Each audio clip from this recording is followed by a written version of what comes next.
গণমাধ্যমে হামলাকে গণতন্ত্রের উপর হামলা বলেছেন বিএনপি মহাসচিব মির্জা ফখরুল ইসলাম আলমগীর। মব সন্ত্রাসকে সরকারের একটি অংশ প্রশ্রয় দিচ্ছে, একটি বিশেষ রাজনৈতিক মহল যোগাচ্ছে সমর্থন, এমন অভিযোগ রাজনীতিবিদদের। নাগরিক সমাজে বলছে জননিরাপত্তায় ব্যর্থ হয়েছে ইউনূস সরকার। রিপোর্ট নাবিল জাহাঙ্গীরের। দেশের চলমান মব ভায়োলেন্স ও গণমাধ্যমের ওপর হামলার প্রতিবাদে সোমবার নাগরিক সমাজ, মানবাধিকার কর্মী, সাংবাদিক সমাজ ও রাজনীতিবিদদের সাথে যৌথ প্রতিবাদ সভা করে সম্পাদক পরিষদ ও সংবাদপত্র মালিকদের সংগঠন NOAB.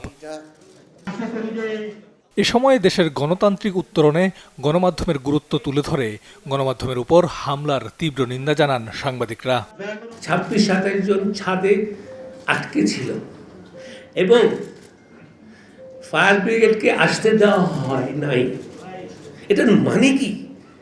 They didn't only want to burn the building, they wanted to murder. তার বিরুদ্ধে যদি মাথা উঁচু করে না দাঁড়ায়, শুধুমাত্র সংগঠনগুলি ধ্বংস হবে তা নয়, গোটা সমাজ ব্যবস্থা, সমাজের উন্নতির সমস্ত সম্ভাবনা রুদ্ধ হবে বলে আমরা বিশ্বাস করি। হামলার এই ঘটনাকে দেশের গণতন্ত্র এবং জুলাইয়ের চেতনার উপর হামলা বলে মন্তব্য করেন বিএনপির মহাসচিব মির্জা ফখরুল ইসলাম আলমগীর। আজকে ডেইলি স্টার নয়, প্রথম আলো নয়, আজকে গণতন্ত্রের উপর আঘাত এসেছে। আমার স্বাধীনভাবে চিন্তা করার যে অধিকার, আমার কথা বলার যে অধিকার, তারপর আবার আঘাত এসেছে। জুলাই যুদ্ধের উপর আঘাত এসেছে। আমরা যারা আমাদের বাংলাদেশকে সত্যিকার অর্থেই একটা স্বাধীন, সার্বভৌম, গণতান্ত্রিক বাংলাদেশ হিসেবে দেখতে চাই, তাদেরকে আজকে শুধু সচেতন হলে চলবে না, রুখে দাঁড়াতে হবে। ওসমান হাদি হত্যা, গণমাধ্যমে আগুন, লক্ষ্মীপুরে আগুনে পুড়িয়ে শিশু হত্যা ও ময়মনসিংহে ধর্মীয় উস্কানিতে গাছে ঝুলিয়ে হত্যার ঘটনাকে এক সূত্রে বাঁধা এবং সরকার ও রাজনৈতিক দলের মদতপুষ্ট বলে মন্তব্য করেন রাজনীতিবিদ ও দেশের বিশিষ্ট নাগরিকরা। এই যে বাংলাদেশের মানুষ জাতীয় নিরাপত্তার ঝুঁকির সম্মুখীন, এটি নিয়ে কি এই কর্তৃপক্ষ কোনো আলোচনা করেছেন? তাদের মধ্যে কোনো সমন্বয় আছে?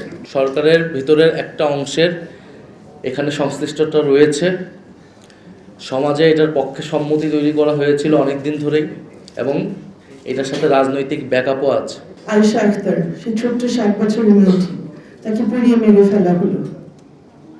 ময়মনসিংহে দীপুচন্দ্র দাস, তাকে পুড়িয়ে মেরে ফেলা হলো। আমরা কি বানাচ্ছি বাংলাদেশে? কেন বানাচ্ছি? 200-500 লোক নিয়ে তারা যা তাণ্ডব ঘটিয়ে যেতে পারছে, এটা ঘটতে পারছে কেননা রাজনৈতিক দলের অনৈক্যই আমাদের মধ্যে এই জায়গা তৈরি করছে। নাগরিকদের উপর, সংবাদপত্রের উপর, মিডিয়ার উপর, এমনকি গুরুত্বপূর্ণ খুবই সিনিয়র সম্পাদকদের উপর হামলা হয়েছে। এই ধারাবাহিকতায় এসে এটা ফুল স্টপ হবে, এটা আমরা আশা করি।